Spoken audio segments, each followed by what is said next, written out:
Super star சமீபத்துல தான் Jailer 2 மொத்த படப்பிடிப்பையுமே முடிச்சிட்டாரு. ஆனால் ஓவராலா பாத்தீங்கன்னா ஜெயிலருடைய ஒரு சில படப்பிடிப்புகள் பேலன்ஸ் இருக்கா. மற்ற ஆர்டிஸ்டுகளை வைத்து தற்போது நெல்சன் திலீப்குமார் அவர்கள் அந்த காட்சிகளை படமாக்கிட்டுமே இருக்காரு. இன்னும் ஓரிரு வாரங்கள் இதனுடைய படப்பிடிப்பு செல்லும் அப்படின்னு சொல்லப்படுது. படத்துடைய ரிலீஸ இன்னும் 2 மாதம் கழித்து வச்சுக்கலாம் அப்படின்னு படக்குழு பிளான் பண்ணிருக்காங்க. காரணம் என்ன அப்படின்னு பாத்தீங்கன்னா இடையில தமிழக சட்டமன்ற தேர்தல் வருது. அது முடிந்த ஒரு சில வாரங்கள் கழித்து தான் படத்தை ரிலீஸ் பண்ண பிளான் போட்டிருக்காங்க.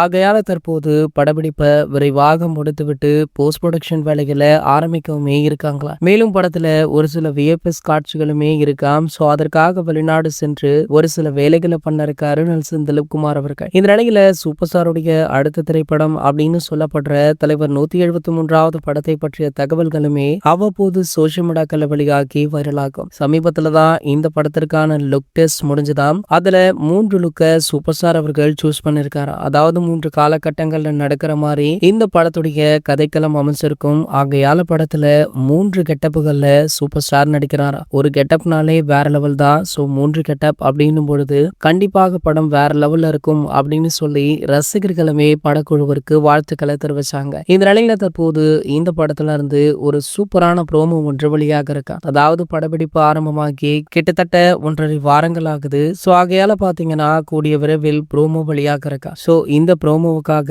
ரசிகர்கள் பிரபலங்கள் அப்படின்னு பலருமே ஆவலுடன் காத்துட்டு இருக்காங்க. இது போன்ற செய்திகளை பத்தி நீங்க உடனே தெரிஞ்சுக்க நம்மளுடைய சேனலை மறக்காம சப்ஸ்கிரைப் பண்ணிக்கோங்க.